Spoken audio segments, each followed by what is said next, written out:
రాజకీయ ప్రవేశంతో తెలుగునాట super star place ఖాళీ అయింది. ఆ ప్లేస్ ను ఎవ్వరూ రీప్లేస్ చేయలేకపోయారు. బాలచందర్ పుణ్యమాని అంతకు ముందే అంతులేని కథ ద్వారా తెలుగువారికి పరిచయమైన కమల్ హాసన్, రజనీకాంత్ ఇక్కడి స్ట్రెయిట్ చిత్రాల్లోనూ నటించి మనవారి ఆదరణ చూరగొన్నారు. దాంతో వారి డబ్బింగ్ సినిమాలకు కూడా మన రాష్ట్రంలో గిరాకీ పెరిగింది. రజనీకి మాస్ హీరోగా తమిళనాట ఫాలోయింగ్ పెరిగింది. ఆయన సినిమాల బిజినెస్ దక్షిణాదిన అందరికంటే మిన్నగా సాగటంతో సౌత్ ఇండియా సూపర్ స్టార్ గా రజనీకాంత్ జనాదరణ పొందారు.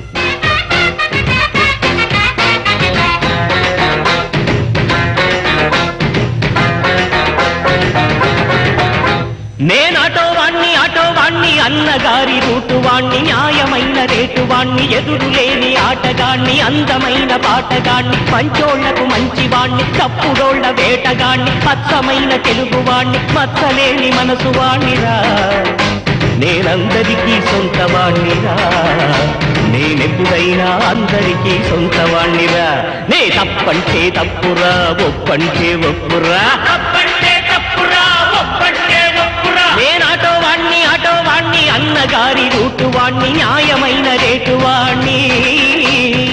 దక్షిణాదిన తమిళ సినిమా రోజురోజుకు పెరిగిపోతూ విదేశాల్లోనూ తన ఉనికి చాటుకోవటం మొదలుపెట్టింది.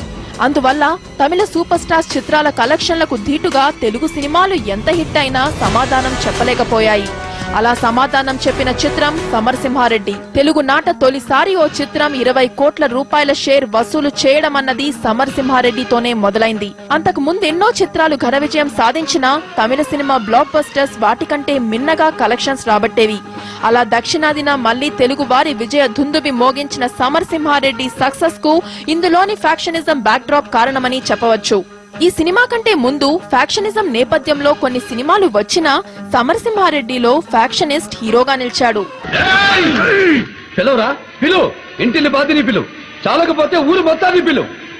నా తండ్రి నెత్తుటి మనకలు ఆరకముందే నా తండ్రి గుండెను కోసి నీ గొడ్డలతో నీ కొడుకు తల నరికి మా నాన్నకు రక్త తర్పణ పెట్టాను రా. ఈ సేవలో శత్రువును చంపిన వాణ్ణి మొరగాడంటారు, చీరగట్టిన వాళ్లను చంపిన వాణ్ణి ముండమోపట్టారు. దారి కాచి దొంగచాటుగా మా వాళ్ళను చంపిన మీరు మనుషులకు పుట్టారా, తుప్పలకు పుట్టారా? వీరరాఘవరెడ్డి, నేను దొంగలా రాలేదు, దొరలా వచ్చా. నీ ఊరొచ్చా, నీ ఇంటికి వచ్చా, నీ నట్టింటికి వచ్చా. మీ అమ్మ నిజంగా నిన్ను రాయలసీమ గడ్డపై కనుంటే, నీ అబ్బ మరతాడు కట్టుంటే, నీ మూతి మీద నుండి మొలిచిన మీసమే అయితే నన్ను చంపరా రా. నా పేరులోనే సింహం ఉందిరా, దాన్ని రక్తపు జలుతో నిద్ర లేపారు. ఈ మీసంలో పగ తీర్చుకునే రోషం ఉంది, ఈ మీసంలో ఎదిరించిన వాడిని మట్టి గడిపించే రాజసం ఉంది. ఇక్కడే మీ అందరినీ తెగ నరకపోతే ఈ మీసం గొరిగించుకుంటాను రా. ఓ రీమేక్ సినిమా బ్లాక్ బస్టర్ గా నిలవడం అంత